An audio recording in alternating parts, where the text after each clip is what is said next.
time to go one-on-one with DP. Coming at you live from the Koppel Chevrolet GMC studios. Here is your host, Derek Pearson. Brought to you by Mary Ellen's Food for the Soul on 93.7 The Ticket and theticketfm.com.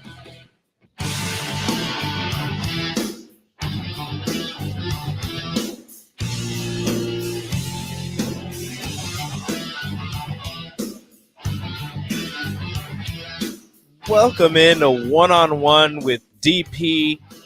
Although DP is not here. DP is down in Texas at the official weigh-ins for UFC. Oh, hold on. The number escapes me. UFC 277 down in Texas. Derek Pearson at the official weigh-ins. He's sending me some videos. He's posting some videos on his Twitter. Derek Lewis makes the weight. He's ready to go. Let's see, who else does he have? Drew Dober, Nebraska's own. Drew Dober weighs in at 155.5. He's ready for tomorrow night. And Amanda Nunes makes weight as well at UFC 277. If you're interested in watching that, you can catch that. Maybe you catch a glimpse of DP in the crowd. I don't know.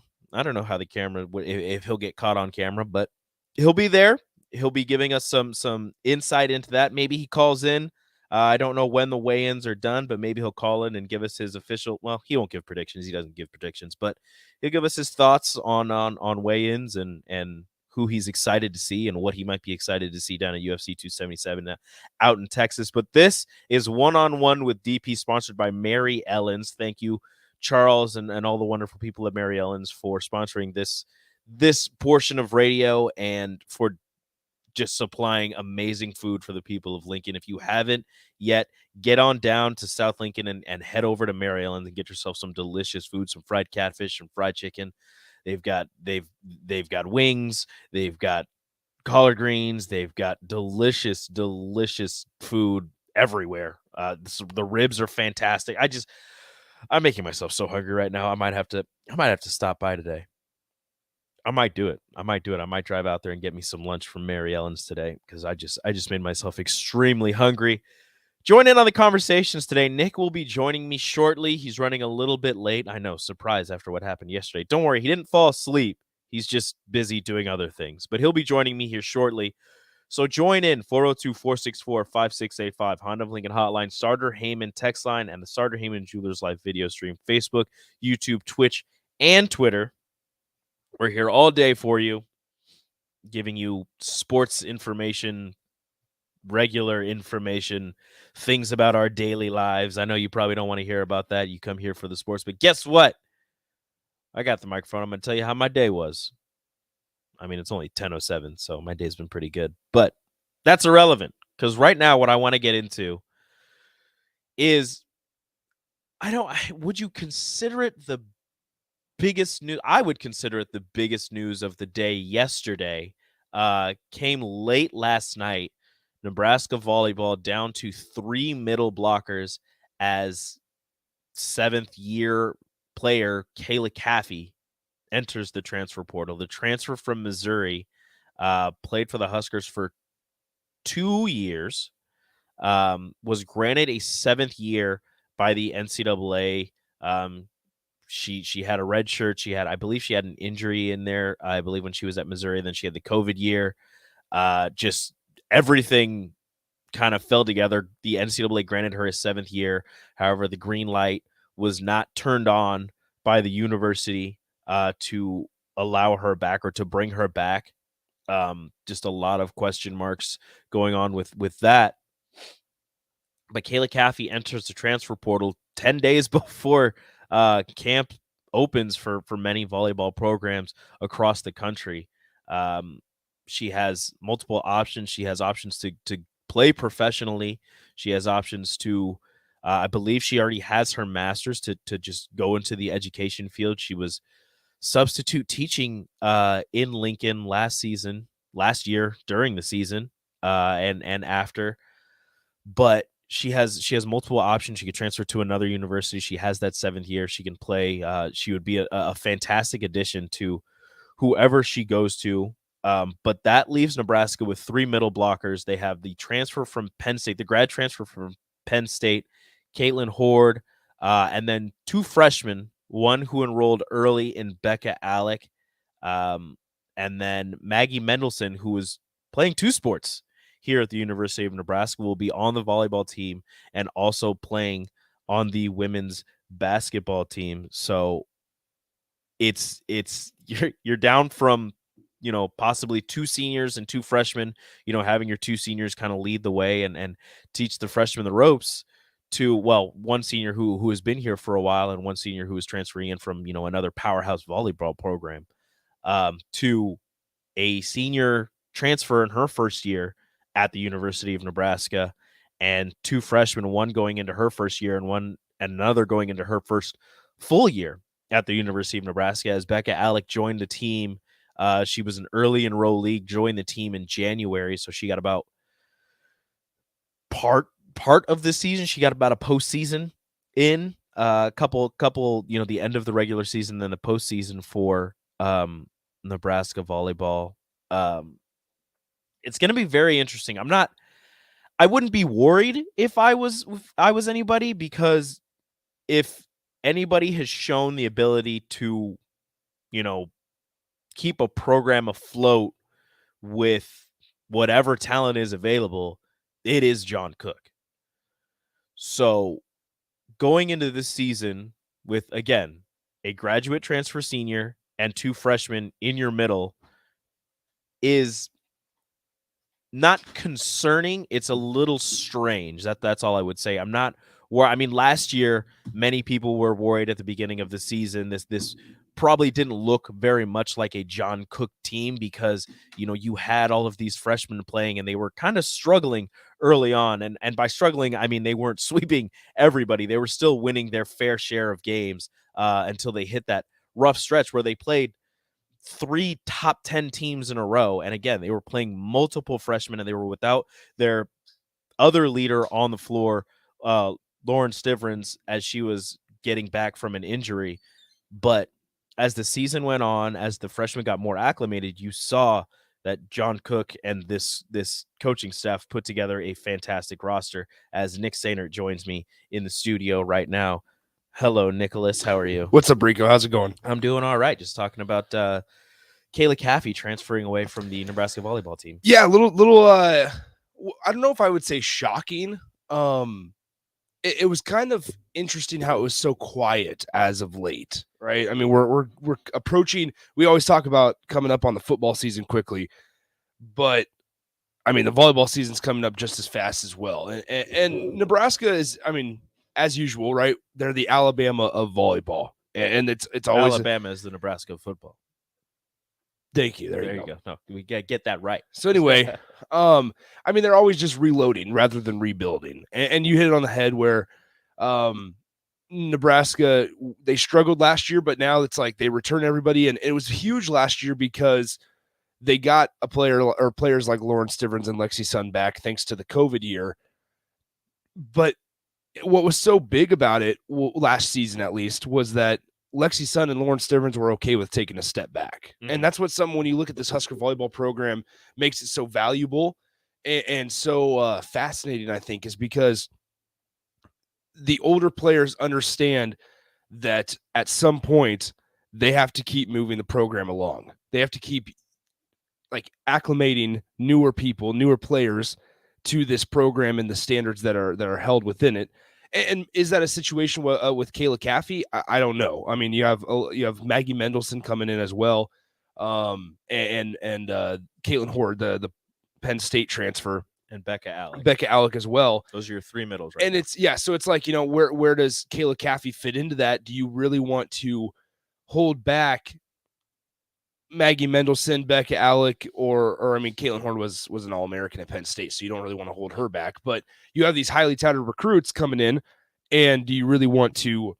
I want to say halt their progression, but maybe slow down their progression. Well, I don't know if you were going to slow it down, because it's kind of a known thing. Like, if you come in to play for Nebraska for John Cook in volleyball, it's kind of like the Alabama thing where you're going to have to if there's going to be somebody in front of you. Exactly. And unless you excel at your position and you're all that you're cracked up to be. You're going to have to sit. Well- You're going to have to take your lumps. And my only issue with this is that Kayla Caffey is your most experienced middle playing for Nebraska. Again, Caitlin Horde played for Penn State. They were both, they probably have the same amount, if not, Kayla has a little bit more experience than Caitlin Horde in the middle.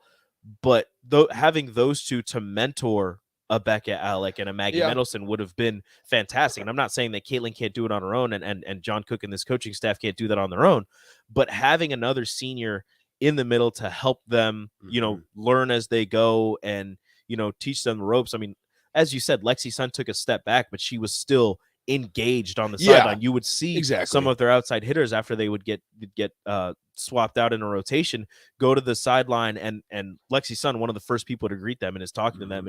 And I don't know what they're saying, but it looks like she's trying to coach them up on the sides there, letting them know, this is what you got to do. This is what you got to look for.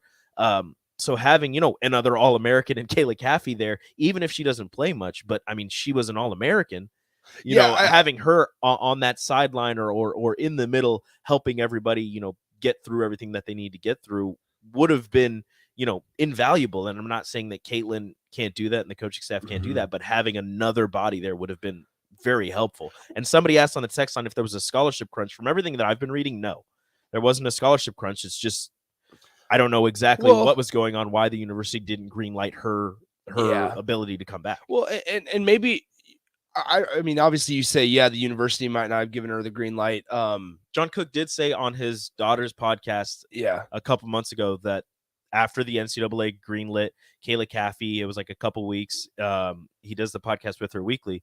A couple weeks after that, John Cook did say on the podcast that the ball was in Kayla's court. Yeah, that's where it's interesting. Means, so, I mean, okay, so I'll tell you this. We were at Tanner's a couple months ago, and it was a couple weeks after Kayla got her 7th year granted. And we actually had a conversation of her future, kind of. And she is extremely excited for teaching. Like, and yes, she entered the transfer portal, so it looks like she wants to play volleyball for another year, whether that's at Nebraska or whether that's somebody. Now it's whether it's at somewhere else. Is left to be determined. But she's also played 6 years of college volleyball. Like, it's a lot. Maybe it's just time to hang it up. And like I said earlier, maybe she has been substitute teaching in exactly. Like this move into the transfer portal could be just like, hey, listen, it's late in the process, late in the summer, and maybe we'll just throw out some feelers to see how this thing plays out. If a Texas comes calling, like, and it's 10 interesting days till camp starts. Exactly, and that's my point. Is like there's a chance where nobody is able to take her because a lot of rosters are filled, and so this move into the transfer portal, as I was kind of thinking about it last night, because the news came out pretty late. And I was thinking about it last night, like 10 p.m. Yeah, exactly. I saw the email. I was like, "Whoa, this is late for a Nebraska news dump." But I truly feel like maybe this is just a chance for her to kind of throw out a feeler to see if any teams are interested, because it is so late in the process. And she also has played 6 years of college volleyball, both at Missouri and now at Nebraska. So there's that angle that you can look at it. Also, on the flip side, she's extremely valuable for what we mentioned, because she has played 6 years of college volleyball and kind of the whole mentoring part, like you just mentioned. She was an All-American last year. She averaged 1.11 blocks, 2.41 kills, and hit 363. Led the team in hitting percentage and was second in blocks and kills per set. If you have a spot open, I don't see how you don't go after her. Well, it's one of those things where it's like you're a scholarship. If you're full on scholarships, then it's like, if you're a Texas or a Penn State, or I mean, Kentucky, Louisville, any of those State, you lost the middle. Any of those, yeah, true. Any of those powerhouse programs. I mean, if you sit here and your scholarships are full, how do you say, all right, yeah, we're going to take this player over this other player that we brought in? Like, I mean, like, obviously there's going to be situations, and it's a cutthroat business. And I use business as an actual word because it is a business, and I mean, it's cutthroat. So, do we think that we see Kayla Caffey go somewhere? I wouldn't be surprised, but I also wouldn't be surprised if we're sitting here midway through the season going, well, Kayla Caffey's not playing, and that she's just teaching, because I know that she is excited about that. She has been excited about that. And I think that's been a big reason why she's gone maybe back and forth on this decision, is because, listen, like, do you really want to do another year of school? Like, do you really want to She's already got her master's. She does. Yeah. So it's like, do you already want to figure out a way to work substitute teaching around a volleyball schedule for Division I volleyball? Like, it's a lot. And give credit to all the athletes, number one, but obviously to Kayla Caffey for doing it for 6 years, working through the transfer to Nebraska as well, and becoming a dominant part of this roster. But I also feel like sometimes it's just time to move on. And like I said, this transfer portal, rather than just saying, yeah, I'm going to retire from volleyball, may just have been send a feeler out there. And if a national, because if you're Kayla Caffey and a national contender comes calling, how do you say no? Yeah, that's kind of what I was taking from it is like if Stanford, maybe she is done with volleyball, but she just wants to see, is there a chance that I could get one more year somewhere else? If so, maybe she'll take it. But at the same time, it's so close to camp starting. Like, it would be hard for a university to bring her in, get her ready for classes, get her acclimated, get her set, get her through practices and all that, and be ready for the start of the season. And I'm sure she could do it. She's like we said, she's done it for 6 years. And it's not like she's not in shape. She's probably been she's definitely been working with this team during this off season. So she's probably ready to go. It's just getting, acclimated to a new team and new coaches and a new setting, new surrounding. Yeah, Eric texts in, he says, I went to a few games last year. Kayla was a freaking rock star out there. This is a tough loss any way you spin it. And I'm not saying it's not a tough loss. It is absolutely. It is a tough loss. I'm just saying that, if anybody can rebound from this, it's John Cook in this volleyball program, especially. I mean, you brought in another All-American middle in Caitlin Horde from Penn State. So you're losing an All-American, but you brought in an All-American. You've got, 2 all-star freshmen who are on your roster. One of them, playing another sport. I'm still interested in how I'm intrigued Mendelson, as well. Balances the volleyball basketball thing, especially since, the first quarter of basketball season is the last half of volleyball season. So I'm interested how she gets through those practices and, if she plays in, or if she's got a redshirt in both, or redshirt in one, or however that works. But it's going to be really interesting. And no, Kayla Caffey was very important to Nebraska last season. Losing her is a big blow, but I believe that this volleyball program, this volleyball team will be able to withstand this. So Dusty and Claytonia John have a similar point on the text line, 402-464-5685. They both say something along the lines of Nebraska was a national contender. It would be hard to say no to Nebraska. And I mean, let's just play out a scenario here. Kennedy Orr's interesting because she was the number 1 player coming out of Minnesota in high school, and then at Setter, number 1 recruit. Yeah, number 1 overall recruit, and she came to Nebraska and had to sat behind Nicklin Hames, and now Nicklin Hames returns. Will probably play some back row a little bit, or defensive specialist. We'll see where she switched to get Kennedy Orr into this program and kind of evolving a little bit. However, so excuse me, for Kayla Caffey, and you look at that middle blocker, we talked about Becca Alec, we talked about Caitlin Horde, and we talked about Maggie Mendelson.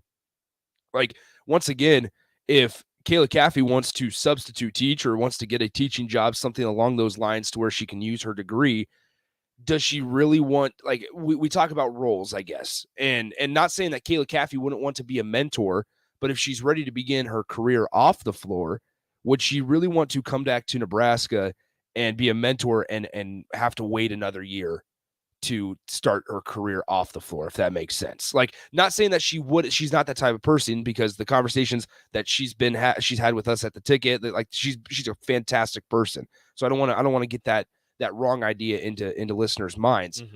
But in the thought of, all right, maybe I pass on Nebraska, but if Stanford comes calling and I'm going to be able to actually get some decent playing time or a bigger role at Stanford, which is a national contender, or you can put in any school there, maybe that offer is more intriguing and she'd be more willing to put that career off the floor on hold for another season. I mean, maybe she got a job offer to teach somewhere else. Maybe she got, some type of not offer, like a potential offer to be a teacher next year somewhere else. Exactly. And she's thinking maybe I can get a jump on it.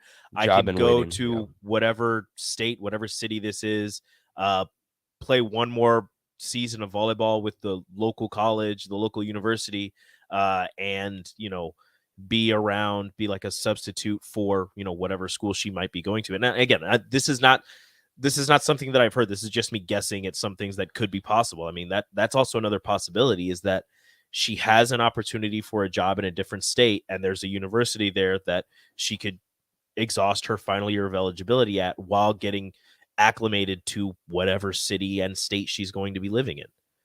I mean, that's a possibility. Talking this late in the process, that's where it kind of puts a twist into things.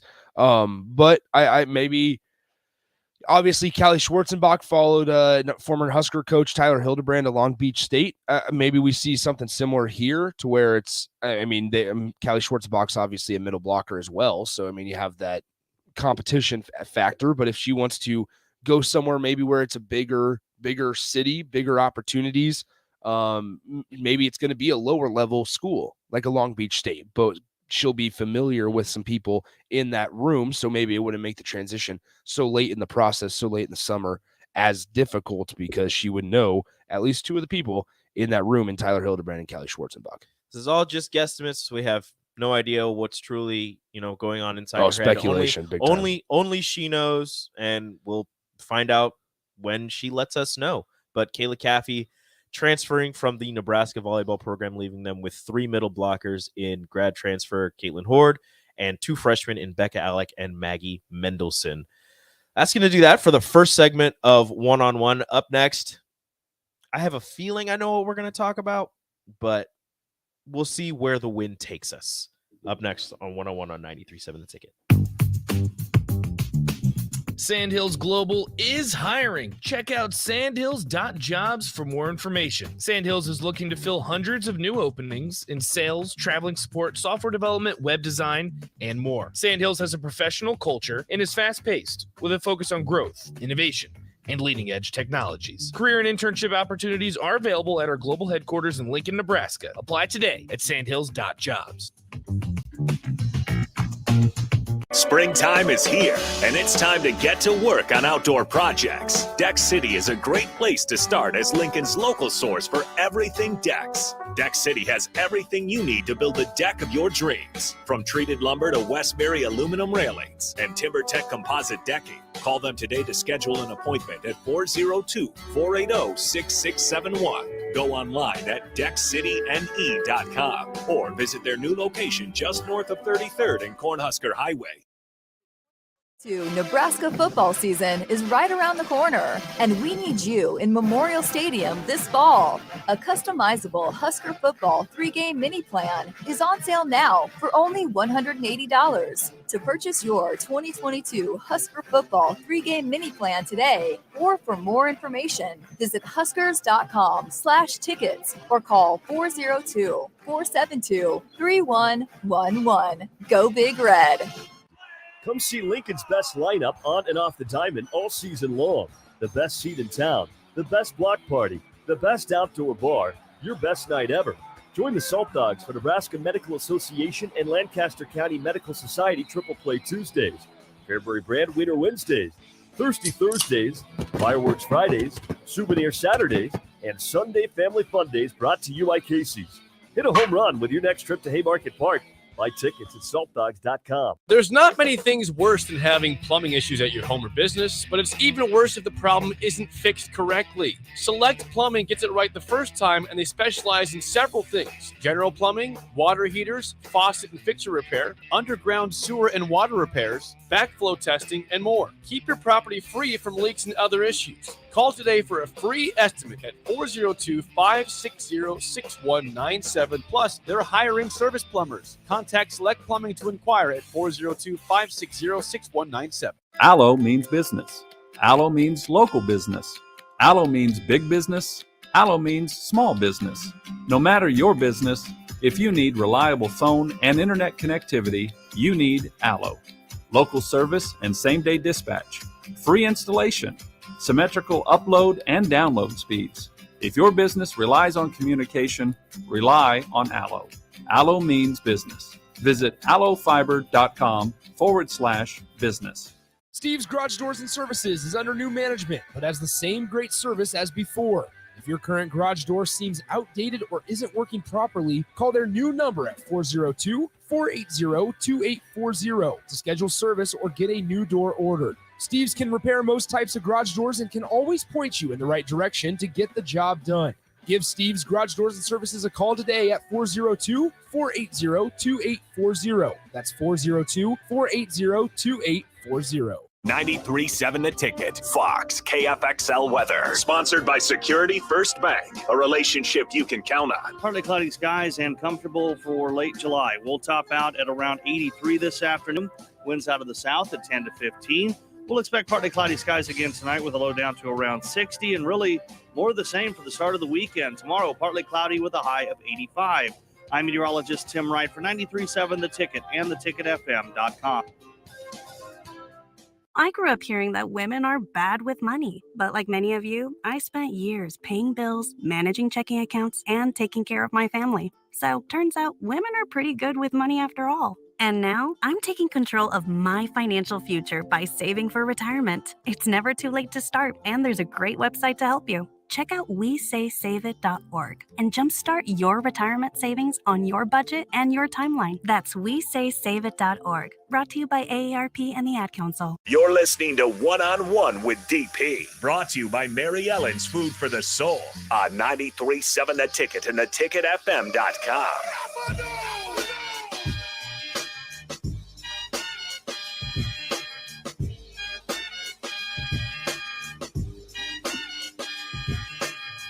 Time is up. My time is now. I'm not going to sing the whole thing, but I could. I could if I wanted. I had that whole song memorized. Shout out to John Cena. So this just came across my Twitter feed, Rico. Uh-oh. This comes from Brett McMurphy. Shout out, Brett McMurphy. Which, I don't know how we feel about Brett McMurphy because he throws a lot of clickbait out there for Nebraska fans. Oh, but yeah. He's good at it. He knows what he's doing. This is what he said. It is on. Pac-12 Commissioner George Kliavkov talking about Big 12's commissioner's comments, Brett Yormark's about the Big 12 being open for business. Says, quote, I appreciate that. We haven't decided if we're going to shop there or not. Damn. And Brett McMurphy says it is on. So realignment season. It's still alive. Realignment season is always. It's still alive. Always and forever is realignment season. But we're not going to talk about realignment. Yeah, I know. I'm sorry. Right now, we're going to talk about probably the strangest thing I saw on social media yesterday. The Los Angeles Angels of Anaheim are shopping everybody. And, normally when you say, when a team says we're shopping everybody, they're excluding, their franchise players and the people who put butts in seats. But when it comes to the Angels, no, that means everybody. Mm-hmm. Apparently, Shohei Ohtani's name is on the table. Yeah. And what it would take, according to one MLB scout, is your top 4 prospects and something else, which if I'm anybody, take them. Yeah, I would agree with you there. I don't care. Like if I'm what the Baltimore Orioles, Adley Rutschman doesn't count as a prospect anymore. He's on your team. Doesn't count. He's pretty close though. Doesn't count as a prospect anymore. Your top 4 prospects. You have the number one farm system in baseball, right? That's them. The Orioles. Orioles, yes. Yeah. Give away your top 4. You have Shohei Ohtani now. Yeah, if you're the Orioles, I suppose so. If I'm the Yankees, yeah, sure, okay. If I'm anybody, I don't care. Like, I mean, you probably wouldn't take, whoever has the worst farm system, their top 4 prospects. Maybe they're not that good. But if I'm anybody with any type of decent prospects and the Angels are saying, yeah, if you want Shohei Ohtani, who's one of the most electric players in baseball, it's going to take your top 4 prospects. Yeah, like you have maybe not an ace. Well, he could be an ace. You have an ace or a 2 or a 3 pitcher. I was going to say he's valuable because he can pitch and hit. And with fantastic the new rule. Hitter. Yeah, with the new rule, he's makes him extremely much more valuable because even on an AL team. Yeah, and I mean on an NL team also. I mean you're getting rid of the DH rule. You have the DH rule now. So, where it's the universal DH. Yeah. So even if he does pitch, he'll still be able to hit whichever league he goes into. Yeah, I mean, like you talk about, I guess, what's his contract situation, and that's what makes it more interesting because you have to factor in contract situation as well. Well, this is his And second it's year. I believe so. I He's think it yeah, was like so a he's 5-year. it's going to be a 4-year deal. Shohei Ohtani contract. Yeah, I don't care. I'm paying all the money. So no, it's extremely reasonable right now. If I'm the Royals, I do it. Yeah, he's getting paid $5 million a year, like that. So, I'm sure it probably goes through 2024, but we'll double check here. Okay, so Shohei signed a. Oh, this makes things a little more interesting. Was it a smaller contract than I was believing? Yes, he signed a 2-year, $8.5 million deal. Oh, they don't think he's going to resign. So okay, so this is kind of, he has an arbitration year for 2023, but that kind of makes things a little more interesting. If you don't know how arbitration works, basically, when you have an arbitration year, you have to go through salary arbitration before you can become an unrestricted free agent, basically, and have free reign. And basically, what arbitration would do is Shohei's side comes with a number. If they can't agree on a contract, they have to go to arbitration, which basically Shohei's side, his agent, Shohei, and all the people around him decide or determine a number that they believe Shohei Ohtani is worth for 1 year. Okay. The Angels will do the same thing. This could be a mess. And as you know, or as you can probably assume, the Angels or any organization when they're going through arbitration has a substantially lower number that they are worth, that they believe that their player's worth. Derek Jeter went through it. If you watch the captain, Derek Jeter went through it, and he ended up winning his arbitration like his 4th year in the league. But anyway, so then they have to actually go to court, and a judge will decide the salary arbitration. And if Shohei wins the case, basically it's a pitch to the judge on why you think you're worth whatever number you brought to the court. And if Shohei wins the case, then he can.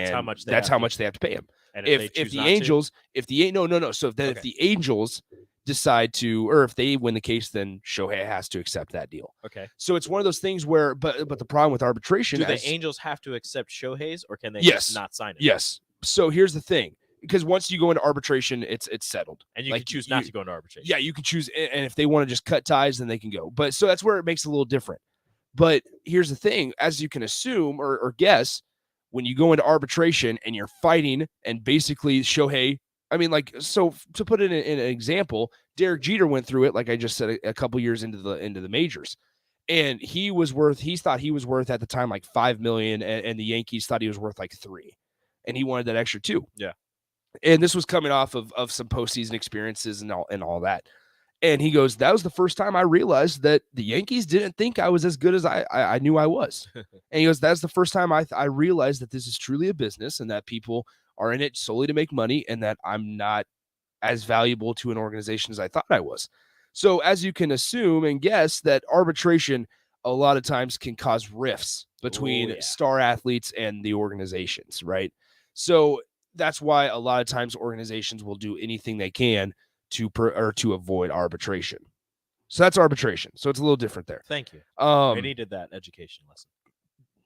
Is that sarcasm, Rico? No, I really did. Cool. I had no idea what arbitration was. Yeah, so it's very confusing. MLB, Major League Baseball is so weird with drafts and with arbitration and all that. I don't like contracts and going through all I don't like of it either. The nitty-gritty and all that, because I don't understand it.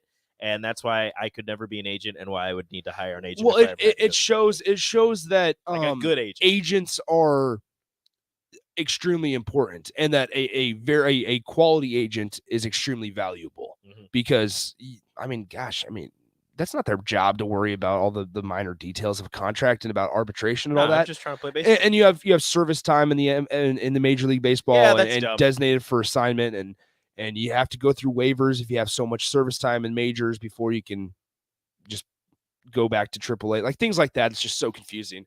But anyway, so now in this situation, you're looking at Shohei as potentially a rental player.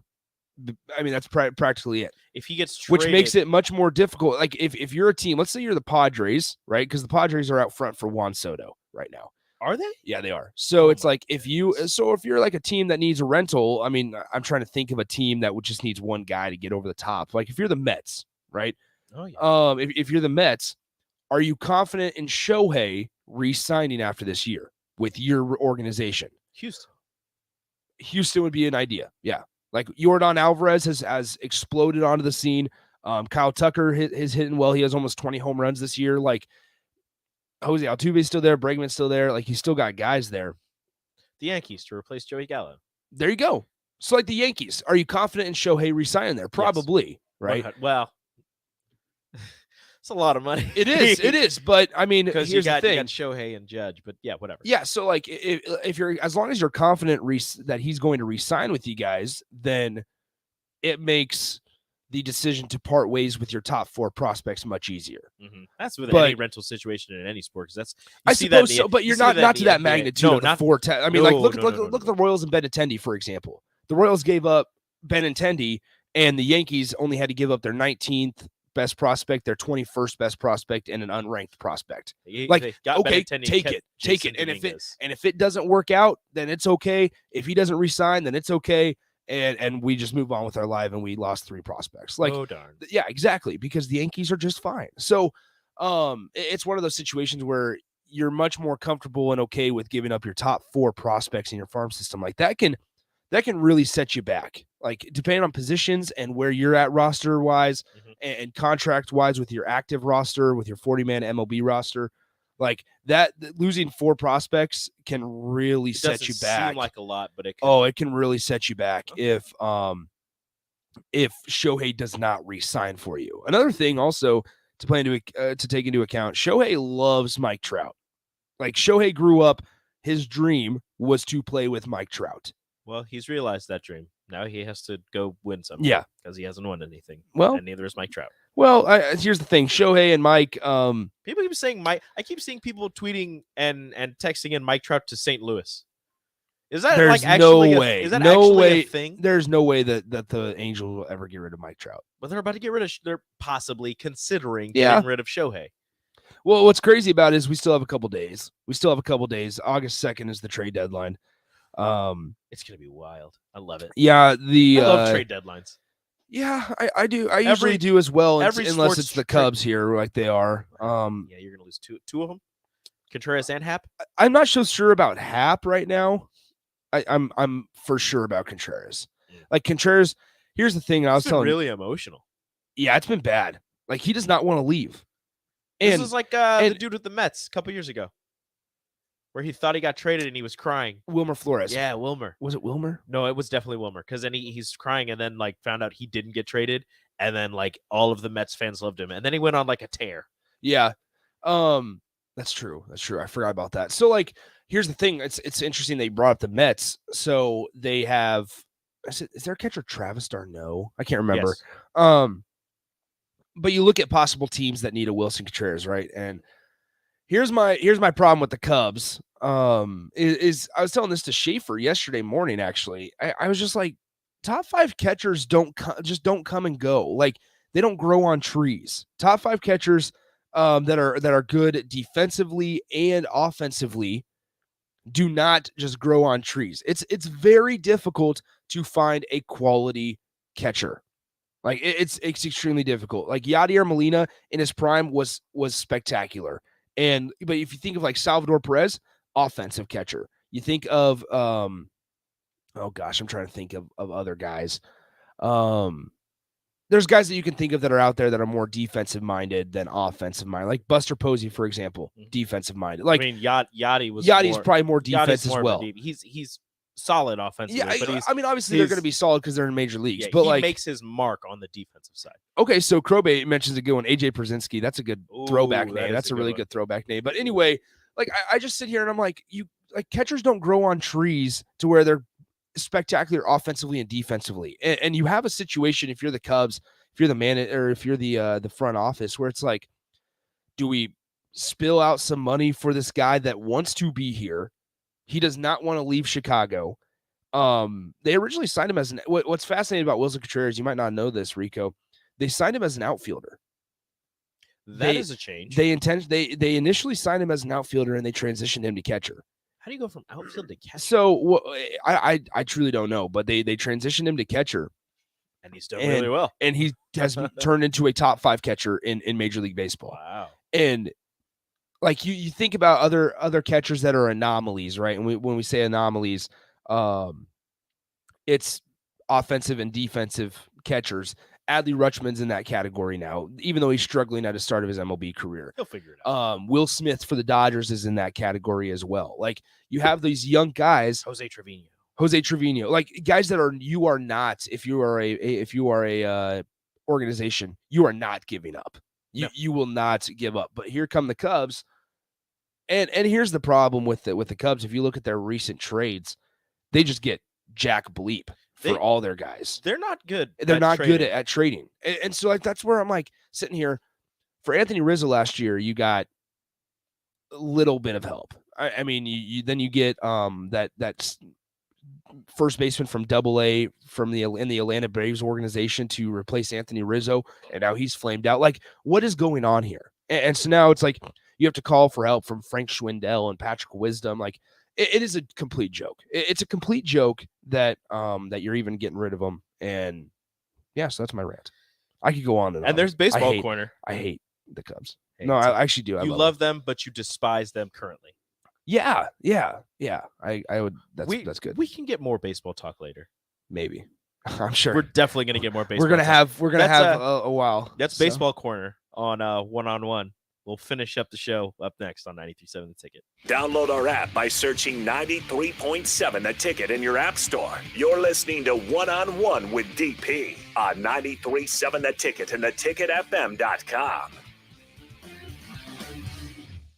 Allo means business. Allo means local business. Allo means big business. Allo means small business. No matter your business, if you need reliable phone and internet connectivity, you need Allo. Local service and same-day dispatch. Free installation. Symmetrical upload and download speeds. If your business relies on communication, rely on Allo. Allo means business. Visit allofiber.com/business. Shopping for insurance can be a tedious and frustrating task, but the agents at Brokers Insurance Agency will do the work for you. They have partnered with over 20 of the best insurance carriers in the nation, which allows them to do the shopping all for you. Whether you're looking for business insurance or employee benefits for your company, or you're looking to save money on your home and auto insurance, Brokers Insurance Agency has the agents and solutions to help meet your goals. Call 402-420-5353 or email staff@brokersinsurancene.com. 93.7 The Ticket, Fox, KFXL weather. Sponsored by John Henry's Plumbing, Heating, and Air Conditioning. Partly cloudy skies and comfortable for late July. We'll top out at around 83 this afternoon. Winds out of the south at 10 to 15. We'll expect partly cloudy skies again tonight with a low down to around 60, and really more of the same for the start of the weekend. Tomorrow, partly cloudy with a high of 85. I'm meteorologist Tim Wright for 93.7 The Ticket and theticketfm.com. There's not many things worse than having plumbing issues at your home or business, but it's even worse if the problem isn't fixed correctly. Select Plumbing gets it right the first time, and they specialize in several things: general plumbing, water heaters, faucet and fixture repair, underground sewer and water repairs, backflow testing, and more. Keep your property free from leaks and other issues. Call today for a free estimate at 402-560-6197. Plus, they're hiring service plumbers. Contact Select Plumbing to inquire at 402-560-6197. Working at Continental in Lincoln isn't a job, it's a career. And right now, they've raised wages again, and they're hiring for production operators at $22.58 per hour. And other select jobs is starting at $24.28 per hour, with wages growing up to $30.30 per hour. Continental also has salary jobs available and great benefits, plus medical and prescription costs at very low premiums. Dental, vision, and life insurance are offered at no premium cost to the associates. To learn more or to apply, go to continental-jobs.com with keyword Lincoln. Come work at Continental today. This is Dan Friedman. Between 2010 and 2019, distracted driving caused more than 40,000 car crashes in Nebraska, resulting in over 14,000 severe injuries and deaths. Please keep your eyes on the road. If you have a smartphone, put it away while you're behind the wheel. It will help keep our community safe and secure. This message is brought to you by Friedman Law Offices, helping injured people. It's what we do. It's all we do. Find us at friedmanlaw.com today. 2-1 count. And that's a deep drive into the gap. Smith rounding first base. It's a stand-up double. Hey, Nick, speaking of doubles, did you know Wings & Rings has 2 ways to enjoy their next-level food? Rico, we're in the middle of a game. The game can wait, Nick. One way is to stop by one of their Lincoln locations. They have 2 great locations at O Street, Meridian Park, and 40th and Old Cheney in Williamsburg Village. You said 2 ways. What's the other way? You can order online at wingsandrings.com. The weather in Nebraska is unpredictable every day, and that's no fun when you're trying to golf. Double Eagle Golf in West Lincoln is now open to let you play in perfect indoor conditions daily. Double Eagle Golf has 5 simulator bays to hit in, by far the most in Lincoln. It has a fully stocked bar with beers and cocktails for you to enjoy while you play. Double Eagle Golf is open each weekday from 7 a.m. to 10 p.m., so you can start the day there, take a client over lunch, or end the night with friends. Check out Double Eagle Golf today inside the Kinetic Sports Complex on West O Street. I'm Smokey Bear, and I made an assistant to help you out, because only you can prevent wildfires. Hey, Assistant Smokey Bear, call me Papa Bear, because I'm grilling up dinner. You get it? Yes, good job. So what should I do with all these coals? Don't just toss them out. Put them in a metal container because those embers can start a wildfire. I understand. The stakes are high. Ha, ha, ha, ha. Learn more at smokeybear.com. Brought to you by the U.S. Forest Service, your state forester, and the Ad Council. You're listening to One-on-One with DP, sponsored by Mary Ellen's Food for the Soul on 93.7 The Ticket and theticketfm.com.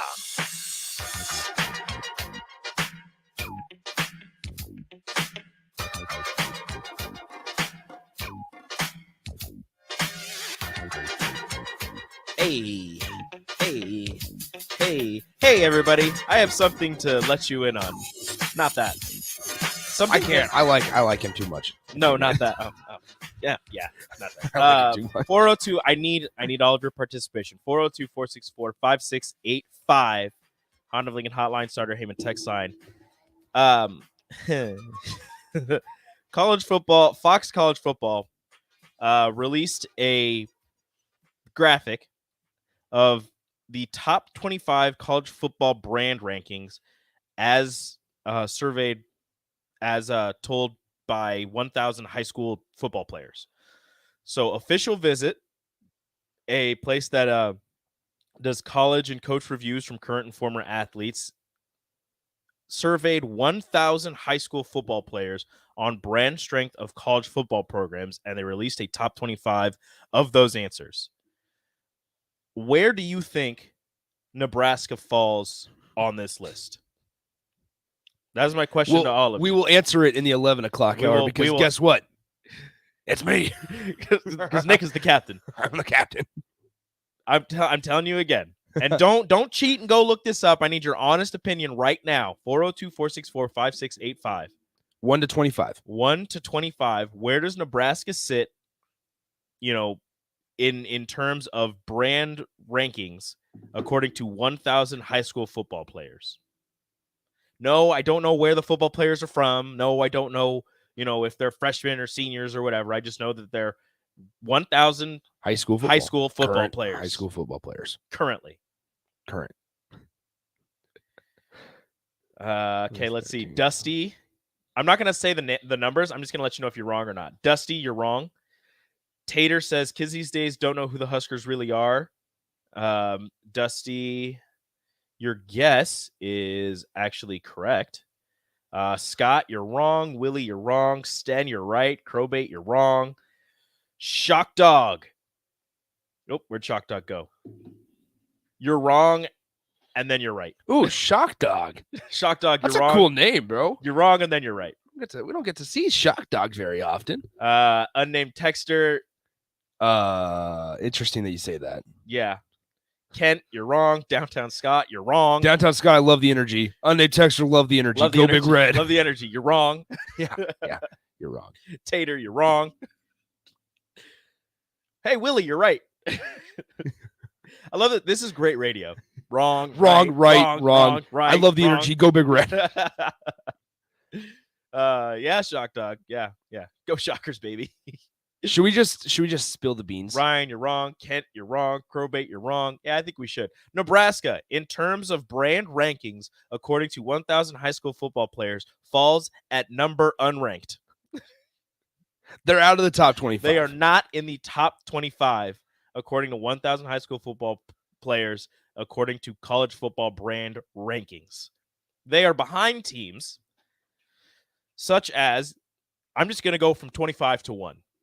They are behind teams like South Carolina, Maryland, Mississippi State, Michigan State, Auburn, UCLA, USC, Tennessee, Florida State, Michigan, Ole Miss, North Carolina, Penn State, Notre Dame, Florida, Miami, Oregon, Texas, Texas A&M, LSU, and your top 5, Clemson, Oklahoma, Georgia, Ohio State, Alabama. Let me just read you number 2. Nebraska is behind South Carolina, Maryland, Mississippi State. Just thought I'd throw that out there. Man, I don't know how I feel about that. I understand it's currently, because what I said in the break here, Rico, was there's no way that North Carolina and Ole Miss have a better brand than Tennessee. But you did say it's currently. Now, Tennessee's interesting. Tennessee's a lot like Nebraska recently. Ole Miss has a sexy factor to them because they have Lane Kiffin. And Matt Corral. Like, Matt Corral was fun to watch. Like, he had swag and he was successful, and, it is what it is. But Ryan, it was a misleading question. That was the point. Yeah, exactly. Be better. Be better, Ryan. Okay, so let's go through. Does Penn State have a better brand than Nebraska? Currently, yes. I'm just going. If you're going currently, and this unnamed texture, it hits it on the head. That's all exactly these schools have had way more famous players come from them in the last 5 years than anyone from Nebraska. Maryland? Who's come out of Maryland? I mean, like, they have a 5-star receiver right now in Rakeem Jarrett. They have Tagovailoa. Name one other player. Is that why they're 24? Because they have Tagovailoa? Like, is South Carolina 25th if Spencer Rattler's not there? I mean, South Carolina had Jadeveon Clowney. Jadeveon Clowney. They had Mike Davis a couple years ago. They had Sammy Coates. No, not Sammy Coates was from Auburn. They had somebody else that was on a wide receiver out there. Okay, so like South Carolina, though, if you think about it, since like 2010, has played in a lot of Capital One bowls. Yes. Nebraska played them in like a lot of Capital One bowls as well.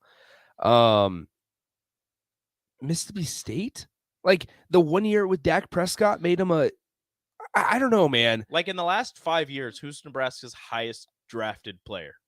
It would be the last two. It'd be the last two. Yeah. Cam Jurgens and Cam Taylor Britt. And Cam Taylor Britt. And guess what? Oh, actually, I have a thing on this. That's a center and a corner who went to Cincinnati. Like, I can't. There's nothing against Cam Taylor Britt. Cam Taylor Britt is playing well right now. He is. Nothing to take away from Cam Taylor Britt, but and also nothing to take away from Cam Jurgens. But like, a center is your highest drafted player in the last 5 years. You want to be known as offensive line U. Do you?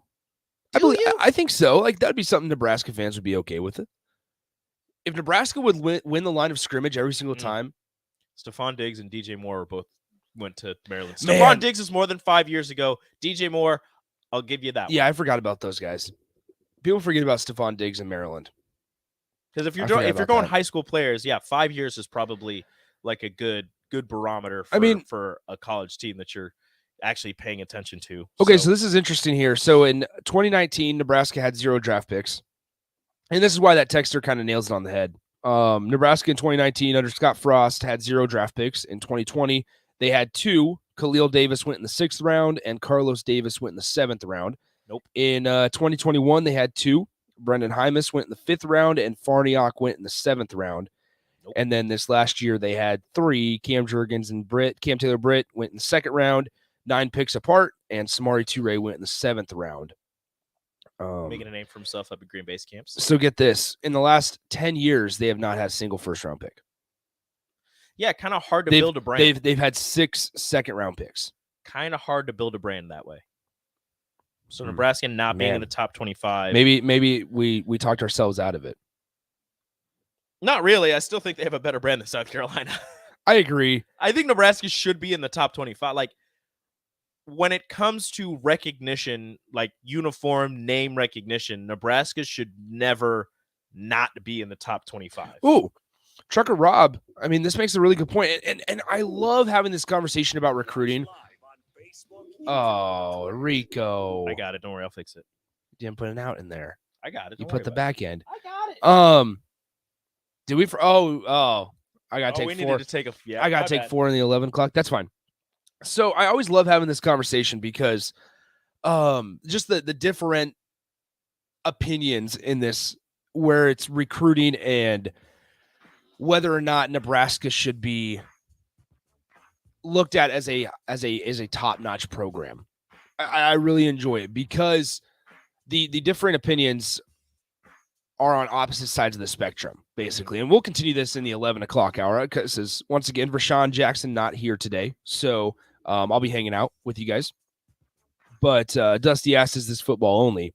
Absolutely. Yes, just football. Yep. So, yeah, it doesn't tell me what area of the country. It doesn't tell me. It just tells me that it's 1,000 high school football players. But we'll have that recruiting conversation because Nebraska's in a tough place right now where they have to get over this hump of losing, right? Because Trucker Rob points this out. Last time these kids were in grade school was the last time Nebraska was in a bowl game. So, yeah. Oh, well, we'll talk about it up next. The Captain with Nick. At Aloe, we think you deserve the fiber things